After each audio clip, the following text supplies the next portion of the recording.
الحمد لله رب العالمين، والصلاة والسلام على أشرف الأنبياء والمرسلين. أما بعد، د قرآني ژبې د زده کړې خپرونه ده یا د عربي ژبې د زده کړې خپرونه. په دې خپرونه کې زمونږ مقرر کتاب العربیة بین یدیک دوهم کتاب دی. په مجموعي شکل باندې کتاب په 14 مختلفو برخو باندې مشتمل دی. موږ تاسو 11مه برخه، 3 درس او 250 نمبر صفحه کې د تکلم تر عنوان لاندې درس اخلو. په تیره خپرونه کې مو د تکلم د عنوان نه مخکینی عنوان واخیستو. د فهم المسموع تر عنوان لاندې مو یو تمرین واخیستو. فهم المسموع د عربي ژبې د سماع په مهارت باندې کار کوي. غواړي چې د عربي ژبې مینوال د عربي ژبې د اوریدلو سره آشنا شي. څنګه د اوریدلو سره؟ تر څو دغه قوت د اوریدلو قوت د عربي ژبې اوریدلو ته آماده شي او چې اوري د هغې نه اخذ وکړي، سر یې پې خلاص شي. مخکې مو بار د دې مثال ورکړی و. ډېر کله چې موږ تاسو یوه ژبه نه وي اورېدلي، یو ناڅاپي چې کله هغه ژبه واورو، د هغې کومه جمله واورو، 3 کرتې اله 4 کرتې م نشو کولی چې هغه جمله بیرته تکرار کړو، حتی سر مو پرې نه خلاصېږي. ولې؟ ځکه د سماع مهارت قوي نه وي. نو دلته موږ تاسو ته چې بار کتاب غواړي کیسټي سره درس وتړي، یا د زده کوونکو نه غواړي چې د کیسټي نه درس واورئ، یوازینی هدف یې همدا وي چې د عربي ژبې د مینوال د سماع مهارت قوي او پیاوړی شي. نو تېره خپرونه کې مو د سماع په مهارت باندې کار وکړو.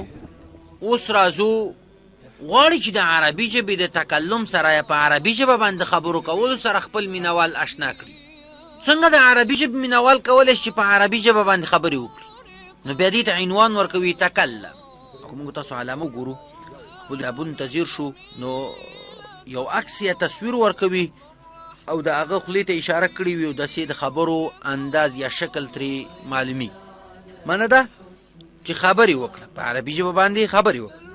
د تکلم مهارت د قوت دپاره مو مختلفې نوي میتودونه خپلو زده کوونکو سره شریک کړي وو، خو بیا هم غواړو چې خپل زده کوونکي د دې نه خبر کړو چې څنګه د تکلم مهارت قوي کولی شو. دغه هر مهارت چې موږ تاسو ویلی دي چې دغه 5 مهارتونو باندې کله کار وکړي، د عربي ژبې مینوال خپل هدف ته رسېدلی شي، او هغه دا چې د عربي ژبې زده کړه، یعنې عربي ژبه په اسانۍ سره یادولی شي. نو زمونږ د درس یا زموږ د خپرونې یو امتیاز او ځانګړتیا دا ده چې د دغې تکلم مهارت باندې یا د سماع مهارت یا بل مهارت باندې کار کولو طریقه درته ښیو. څنګه کولی شي تکلم مهارت دې قوي او پیاوړی کړي؟ مخکې مو هم یادونه کړې وه، بیا هم وایو، که چېرته په کور کې مرګلی لري چې دواړه یو هدف لري، عربي ژبه زده کړي، د ده سره که په خپله خبرې وکړي په عربي ژبه باندې، د یو څه موقت وخت دپاره 1/2 ساعت 15 منټه الی 1 ساعته پورې په عربي ژبه باندې خبرې وکړي روزانه، نو دا هم کولی شي چې د عربي ژبې د تکلم مهارت قوي او پیاوړی کړي. ممکن ځینې دوستان او ځینې د خپرونې اوریدونکي په کور کې بل مینوال نه لري د عربي ژبې، نو هغه دپاره ښه طریقه او ښه اسانه او سهولت پسنده طریقه، د مخ کتو شیشې ته ګوري، عربي ژبه وایي، په عربي ژبه خبرې کوي. خپله دا کولی شي چې خپله غلطي اصلاح کړي. که دا هم نه وي، موبایل یا ریکارډر یا یو بل داسې آله پیدا کوي چې د ده اواز ثبت کړي، دا په عربي ژبه خبرې کوي، بیرته همدا خپلې خبرې چې واوري، خپله غلطي خپله اصلاح کولی شي، او په ضمن کې تکلم مهارت هم قوي کېږي او پیاوړی کېږي. نو دلته په لومړي تمرین کې غوښتنه لري، او د غوښتنې نه وروسته بیا زده کوونکي ته وایي چې دغه طریقه عملي کړي یا دغه طریقه پلې کړي، نو کولی شي چې د تکلم مهارت یو هدف ته ورسیږي او تکلم مهارت قوي او پیاوړی کړي. لومړی تمرین اخلو. التدريب الأول، لومړنی تمرین. ماذا تقول في المواقف التالية؟ ماذا تقول في المواقف التالية؟ معناه مفهومي؟ وی په لاندې حالاتو کې ته څه شی وې کله چې لاندې حالاتو سره مخ شي بیا ته څه شی وې بیا بین قوسین راکوي نشاط ثنائي دوه کسیزې کړنې یا دوه کسیز فعالیتونه یعنی ځان ته تکلم یا په عربي ژبه باندې خبرې نه کېږي لازمي ته به ځان سره یو مرګلی پیدا کړې تر څو دا مرګلی تا سره په دې کې همکاري وکړي او په عربي ژبه در سره خبرې وکړي خو لاندې موږ تاسو ته مختلف حالتونه راکوي په دغه مختلفو حالتونو کې ته به په عربي ژبه باندې څه وایې لومړی حالت اخلو تريد أن تدعو شخصا للإسلام تريد أن تدعو شخصا للإسلام معناه مفهومي وتغواري چې یو کس د اسلام مقدس دین دپاره دعوت ورکړي تطلب من شخص أن يعرفك بالإسلام ته د بل چا نه دا غوښتنه کوې چې تا ته اسلام در وپېژني اسلام مقدس دین په تړاو باندې تا ته معلومات در دریم حالت تسأل شخصا عن كتب تتحدث عن الإسلام بلغتك تسأل شخصا عن كتب تتحدث عن الإسلام بلغتك معناه مفهومي وته د یو کس نه داسې پوښتنه کې چې ما ته ځینې داسې کتابونه پیدا کړه چې هغه د اسلام مقدس دین څخه بحث کوي او زما په ژبه وي زما په ژبه زما په لغت باندې زما په لسان باندې هغه کتاب د اسلام مقدس دین څخه بحث کوي لکه موږ تاسو اوس وایو په پښتو باندې داسې کتابونه مې پکار دي چې د اسلام مقدس دین په اړه معلومات راکوي یا په فارسي باندې یا په انګلیش باندې یا په بله ژبه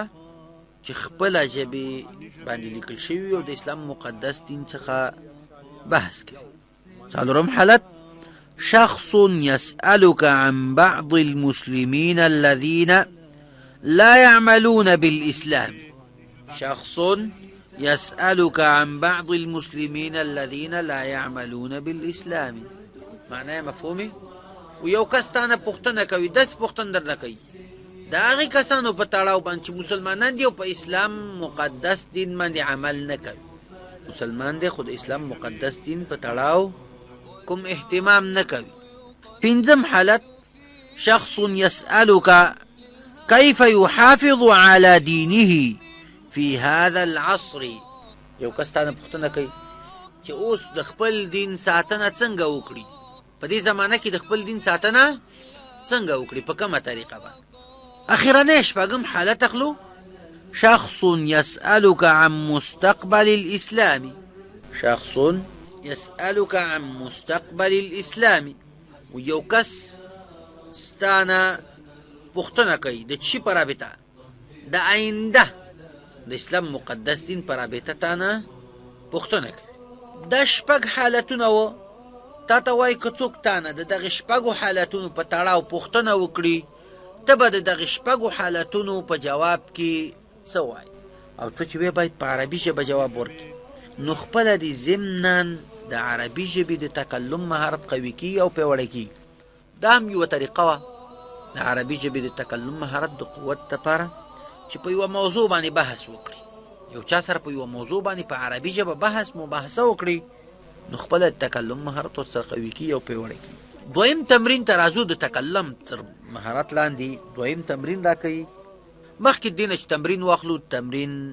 غوښتنه اخلو التدريب الثاني دویم تمرين ناقش الموضوع التالي مع زملائك ناقش الموضوع التالي مع زملائك معناه مفهومي ولاندې موضوعاتو په تړاو باندې د خپلو مرګلو سره بحث و مباحثه وکړه په عربي ژبه باندې البته بیا وایي نشاط الفریق نشاط الفریق معناه ګروپي کړنې دا د یو کس کار نه دی یعنی څو کسان باید دغه تمرین حل کړي تمرین کې موږ تاسو وګورو دوه برخې لري لومړی برخه کې موږ تاسو ته وایي القرآن الكريم او په دویمه برخه کې بیا موږ تاسو ته مراحل الجنین فی بطن امه العلم الحديث د ماشوم حالتونه د مور په خېټه کې قرآن کریم د دې په تړاو څه وایي او اوساني عصر ټکنالوژي او پیشرفت د دې په تړاو څه موږ تاسو ته الف با جیم دال ها. په دغه طریقه باندې راته راکړي دي چې قرآن کریم د ماشوم په تړاو باندې داسې وایي چې لومړی نطفه وي، بیا علقه شي، بیا مضغه شي، بیا نشأة العظام شي، بیا اکتمال الخلق شي. خو بیا موږ تاسو ته وایي چې علم الحدیث د دې په تړاو څه وایي، هغه باید ته دلته ولیکي، دي خالي ځایونو کې باید زده کوونکي دا ولیکي چې ساینس یا اوسنۍ ټکنالوژي او پیشرفت د ماشوم د پیدایش په تړاو څه نظر دی. هغه نظر باید ته رانقل کړي د مختلفو کتابونو او دلته په عربي ژبه باندې ولیکي. دا دواړه تمرینونه مو تاسو په تېره خپرونه کې هم ورته لنډه غوندې اشاره کړې وه، د دې په خاطر چې د زده کوونکو ذهن پې لا ښه ورسیږي. نو یو ځل بیا مې تکرار کړه. همدغه العربیة بین یدیک دوهم کتاب 11مه برخه 40 درس شروع کوو. د تکلم تر عنوان لاندې د دواړو تمرینونو په خلاصېدو سره سم 63 درس هم پای ته رسیږي. نو 64 درس د الاسلام تر عنوان لاندې موږ تاسو اخلو. د کتاب طرز العمل او د اصولونه مخکې هم زموږ زده کوونکي او مینوال خبر دي، خو بیا هم ورته یاداشت کوو او وایو چې کلم درس نوی کېږي د هر درس په شروع کې یا 2 کسیزه محاوره راکوي یا نوې لنډه لیکنه موږ تاسو ته راکوي او یا ګروپي شکل باندې محاوره راکوي، تر څو زده کوونکي د همدغې درس په تړاو باندې وروسته راتلونکو تمرینونو کې امتحان شي او وازمایل شي چې د دغې درس نه یې څنګه استفاده کړي. په لومړي کتاب کې خو موږ تاسو فقط په ابتدا کې 2 یا 3 نوي درسونه واخیستو، وروسته به ټول تمرینونه او تر اخر د وحدې پورې یا تر اخر د نوي برخې پورې. خو دلته موږ تاسو چې وایو په دویم کتاب کې ګورو چې هر درس نوی پیغام لري. نو دلته موږ تاسو ته راکوي ارکان الاسلام 5 په مجموعي شکل باندې د ټولې برخې عنوان دی الاسلام، د اسلام مقدس دین په تړاو موږ تاسو ته معلومات راکوي. نو د همدغې اسلام تر عنوان لاندې وړوکی عنوان د 40 درس ارکان الاسلام 5 د اسلام مقدس دین 5 رکنونه او د دې په تړاو باندې په عربي ژبه کې البته معلومات راکوي. خو مخکې د دې نه چې موږ تاسو معلومات واخلو، د هر درس په شروع کې د درس د شروع نه مخکې 3 یا 4 پوښتنې زده کوونکو ته مطرح کوي. مخکې مې هم یادونه کړې وه چې دا د درسونو د میتودونو یا د تدریس د میتودونو څخه یو میتود دی. کله چې استاد درس شروع کوي د درس نه مخکې د همدغې راتلونکي درس په تړاو باندې 2 یا 3 پوښتنې کوي تر څو زده کوونکي راتلونکي درس ته ذهنا آماده شي. نو دلته موږ تاسو ته وایي تهیئه معنی تیاری، ذهن دې تیاری، راتلونکي درس ته دې ذهنا آماده کوي او تیاروي دي. بیا عنوان راکوي فکر فی الاجابة عن الاسئلة التالية، د لاندې سوالونو د جوابونو په تړاو باندې فکر وکړه، سوچ وکړه. 4 پوښتنې کوي. لومړۍ پوښتنه ما ارکان الاسلام، ما ارکان الاسلام معنی مفهومي و د اسلام مقدس دین ارکان یا رکنونه یا بناوي کومي. دویمه پوښتنه ما الركن الذي يؤديه المسلم 5 مرات في اليوم، ما الركن الذي يؤديه المسلم 5 مرات في اليوم معناه مفهومي و د اسلام مقدس دین د ارکانو څخه هغه کوم رکن دی چې هغه مسلمان هر ورځ 5 کراتې ادا کوي. د اسلام د بناو څخه یو بنا ده چې هغه مسلمان هر ورځ 5 کراتې ادا کوي. درېمه پوښتنه ما الركن الذي يعطي فيه المسلم مالا، ما الركن الذي يعطي فيه المسلم مالا و د اسلام مقدس دین د ارکانو څخه کوم رکن دی چې هغې کې د هغې د ادا دپاره مسلمان مال ورکوي، تر څو مال ورنه کړي هغه نه ادا کېږي. ما الركن الذي لا يصح آداؤه إلا في مكة، ما الركن الذي لا يصح آداؤه إلا في مكة معناه مفهومي و د اسلام مقدس دین د بناو څخه کومه بنا ده چې چې د هغې ادا کول یا په هغې عمل کول د مکې ښار نه په بل کې نه کېږي. مکې ښار ته به ځي او هلته به دغه رکن ادا کوي. مخکې دې نه چې موږ تاسو دغې پوښتنو ته جوابونه ورکړو، د خپل تدریس د اصولو سره او د خپرونې د اصولو سره سم چې موږ تاسو مخکې هم په همدې عمل کړی. لومړی زه لولم، دغه ټوله لنډه لیکنه لولم تر څو به د قرائت مهارت قوي او پیاوړی شي او د عربي ژبې د لوستلو سره اشنا شئ. وروسته بیا راځو د هرې جملې او هر کلمې او هر لغت معنا او مفهوم ته. نو راځو زه درس لولم، تاسو را سره غوږ شئ. 11 وحده 4 درس أركان الإسلام الخمسة أو 258 نمبر صفحة.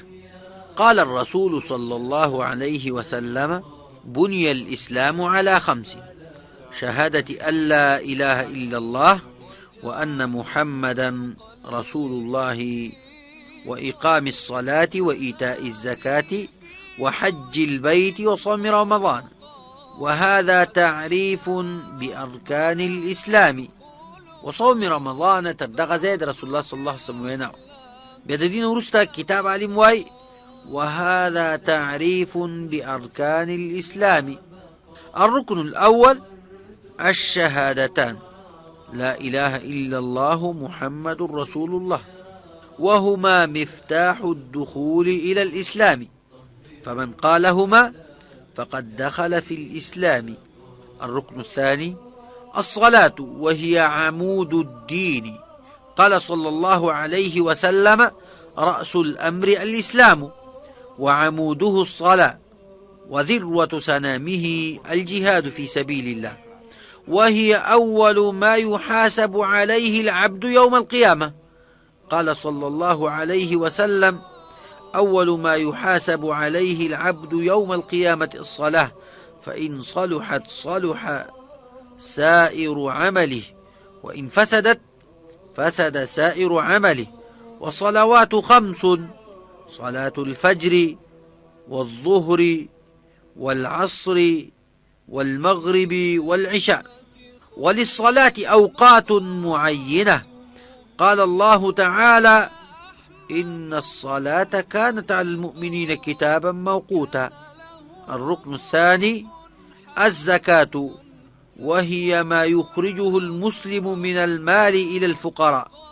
قال الله تعالى: خذ من أموالهم صدقة تطهرهم وتزكيهم بها. الركن الرابع الصيام، وهو أن يترك الإنسان والفرج شهوتي البطن والفرج من الفجر إلى غروب الشمس. قال تعالى: يا أيها الذين آمنوا كتب عليكم الصيام كما كتب على الذين من قبلكم لعلكم تتقون. وللصائم أجر عظيم. قال الرسول صلى الله عليه وسلم: من صام رمضان إيمانا واحتسابا غفر له ما تقدم من ذنبه. الركن الخامس وهي الأخير الحج، ويكون في مكة لأداء المناسك. قال تعالى: ولله على الناس حج البيت من استطاع إليه سبيلا. ويجب الحج على المسلم مرة واحدة في العمر لمن استطاع إليه سبيلا. دا ولنډه لیکنه چې د ارکان الاسلام تر عنوان لاندې موږ تاسو واخیست. راځو معنا او مفهوم ته. د اسلام 5 بناو په تړاو باندې په عربي ژبه کې موږ تاسو ته یو مضمون راکوي او دغه مضمون اکثره د قرآن کریم او د احادیثو په نصوصو باندې مشتمل. لومړی حدیث راکوي چې رسول الله صلی الله علیه وسلم پکې د اسلام ارکان ښودلي. نو رسول الله صلی الله علیه وسلم فرمایي چې اسلام بناوي او د اسلام ارکان 5 دي. لومړی کلمه طیبه شهادة ان لا اله الا الله، دویم اقام الصلاة المنځ قایمول یا المنځ کول، او دریم زکات فقرا او غریبانو ته ورکول، او څلورم حج، او پنځم روژه. په ځینو ځایونو کې څلورم روژه راځي او پنځم حج راځي، خو خو المهم کتاب عالم څلورم حج راوستی او پنځمه روژه راوستی. وهذا تعریف بارکان الاسلام. بیا موږ تاسو ته وایو چې د اسلام مقدس دین د بناو پیژندنه همدغه حدیث ده، چې دا حدیث موږ تاسو ته دا راښایي چې اسلام مقدس دین پنځه بناوې لري. نو بیا د دین وروسته موږ تاسو ته د هر رکن په تړاو لنډ لنډ معلومات راکړو. لومړی رکن موږ تاسو ته وایي الرکن الاول، لومړی رکن چې هغه کلمه د شهادت ده. کتاب عالم وایي چې لا اله الا الله محمد رسول الله صلی الله علیه وسلم وهما مفتاح الدخول الى الاسلام. وی دغه کلمه د اسلام ته د داخلېدو کنجي ده او کلي ده، بغیر د دینه په اسلام ته نشي داخلېدی. فمن قالهما فقد دخل في الاسلام. چا چې دغه دواړه کلمې ویلې نو دا په اسلام کې داخل شو، مسلمان شو. دویم رکن الرکن الثاني، دویم رکن الصلاة، المنز ده. به کتاب عالم وهي عمود الدين، او دغه المنز د دین ستنه ده. عمود معنی ستنه، د دین ستن ده. رسول الله صلی الله علیه وسلم فرمای رأس الامر الاسلام. د ټولو کارونو سر او د ټولو کارونو لومړی کار په اسلام کې داخلېدل دي. وعموده الصلاة، د اسلام ستن المنز دی. وذروة سنامه الجهاد في سبيل الله، او هغه اوچته نقطه هغه د الله تعالی په لاره کې جهاد او هڅه او کوشش کول دي. وهي اول ما يحاسب عليه العبد يوم القيامه.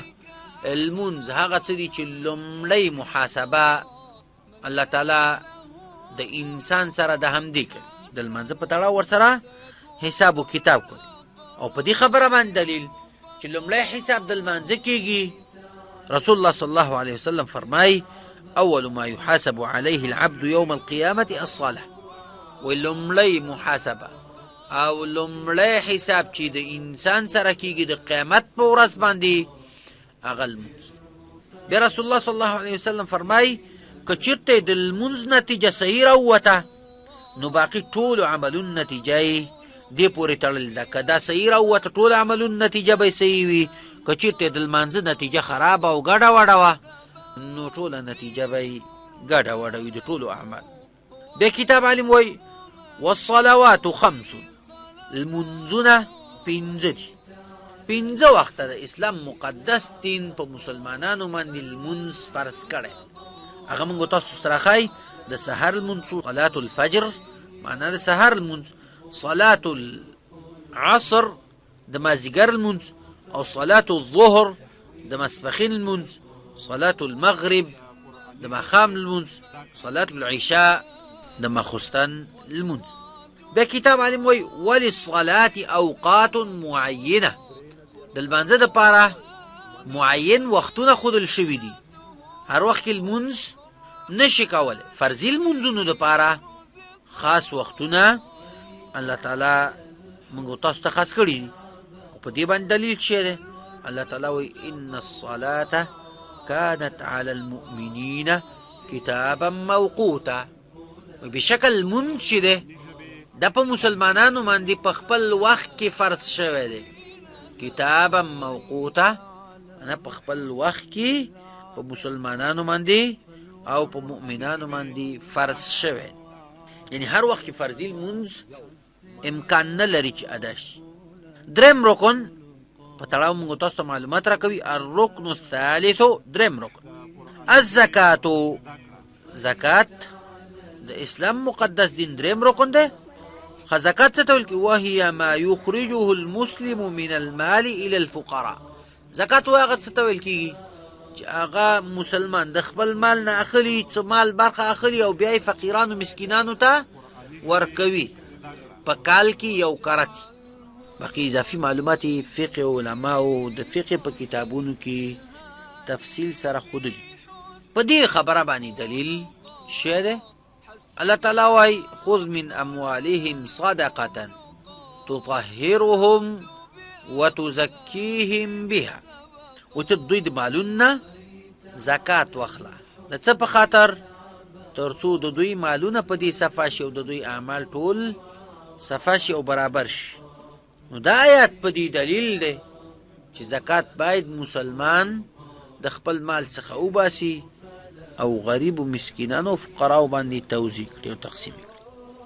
څلورم رکن راکوي الرکن الرابع، څلورم رکن په تړاو معلومات راکوي الصیام، څلورم رکن روجه ده.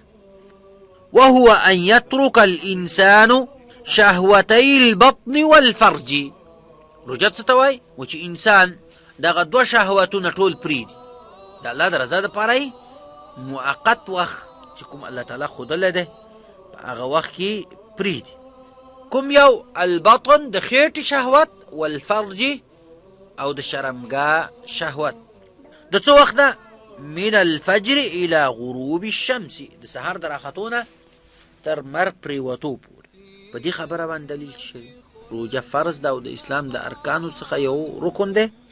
الله تعالی فرمای يا أيها الذين آمنوا كتب عليكم الصيام كما كتب على الذين من قبلكم لعلكم تتقون. یا کسانو چې تاسو ایمان راوړی دی روجه په تاسو باندې فرض شوې ده لکه څنګه چې تاسو مخکینیو امتونو باندې فرض. نو دا آیات په دې باندې دلیل دی چې روجه د اسلام د ارکانو څخه یا د اسلام د بناو څخه یو بنا او رکن. به کتاب عالم وای وللصائم اجر عظیم، وللصائم اجر عظیم. و د روجهدار دپاره ډېر قوي او درنده بدله د روجې په بدل کې ورکول کېږي. په دې خبره باندې دلیل چې دی وی رسول الله صلی الله علیه وسلم فرمایي من صام رمضان ایمانا واحتسابا غفر له ما تقدم من ذنبه.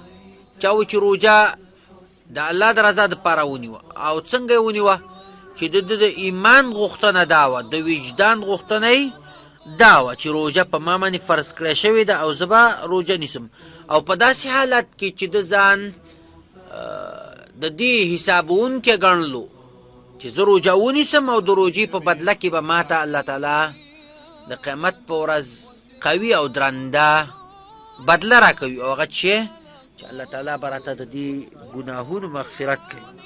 په داسې حالت کې چې د روجه ونیوه نو الله تعالی به د ده ټول ګناهونه معاف کړي. دا چې کوم ګناهونه معاف کېږي تفصیلي باید په نورو کتابونو کې زموږ د خپرونې مینوال واوري او معلومات حاصل کړي، ځکه زموږ کتاب د احکامو کتاب نه بلکې د عربي ژبې زده کړه ده، او دا چې موږ تاسو ته کتاب په عربي ژبه باندې اسلام د ارکانو په تړاو باندې معلومات راکوي، نو همدومره موږ تاسو ته بسنه کوي چې فقط چې وي هماغه معنا کړو، ترجمه کړو. الرکن الخامس، پنځم رکن په تړاو، پنځمې بناوې په تړاو باندې معلوم کوي. الحج ويكون في مكة لأداء المناسك. حج چیرته ادا کیږي؟ د حج رکن په مکه مکرمه کې ادا کیږي. الله تعالی فرمای ولله على الناس حج البيت من استطاع إليه سبيلا. دا چې موږ تاسو وایو چې حج د اسلام د ارکانو څخه یو رکن دی، دا پې دلیل دی د آیات. الله تعالی فرمای چې الله تعالی په مالدارو خلکو باندې حج فرض کړی دی، په هغه چا باندې چې هغه یې وس لري د کعبې شریفې زیارت او د هغې نه طواف کول، په هغه چا باندې فرض دی چې هغه یې وس لري. من استطاع الیه سبیلا. بیا کتاب عالم وایي ويجب الحج على المسلم مرة واحدة في العمر. مسلمان باندې حج فرض شوی دی په ټول عمر کې یو کرتی، په ټول عمر کې یو کرتی فی فرض شوی دی. لمن استطاع الیه سبیلا، خو هغه څوک چې وسې لري، چې وسې وي یو کرتی په عمر کې فرض دی. دا و څلور شپېتم درس هغه ابتدایي لنډه لیکنه چې موږ تاسو ته کتاب را کړی وه. نو کله چې موږ تاسو ته کتاب دغسې لنډه لیکنه را کوي، په دغه لنډه لیکنه کې مخکینی څلور سوالونه چې مطرح شوي وو د دغې څلورو سوالونو جوابونه د زده کوونکو د کورنۍ دنده ده، او زده کوونکي باید د اخیستل شوي درس نه جواب کړي تر څو دا معلومات ورته وشي او خپل ځان وارزوي چې څومره استفاده مې یا څومره اخذ مې د تیر درس نه کړی. د کتاب د اصول او طرز العمل سره سم موږ او تاسو ته د هاري راکول شوي نوي درس نه وروسته د استیعاب عنوان راکوي، لاسته راوړنې معنی. په دې کې خپل زده کوونکي ارزیابي کوي او امتحان کوي چې تیر درس نه څومره لاسته راوړنه لري او تیر درس نه څومره اخذ کړی دی. نو هماغه ده چې موږ تاسو ته بیا مختلفې جملې راکوي. د استیعاب تر عنوان لاندې دواړه تمرینونه به انشاءالله په راروانه خپرونه کې واخلو. اوس موږ تاسو خپله خپرونه په همدې ځای باندې پای ته رسوو. نور م په الله تعالی سپارم. ښه وخت ولرئ، ښاد او بریالي اوسئ. والسلام علیکم ورحمة الله وبرکاته.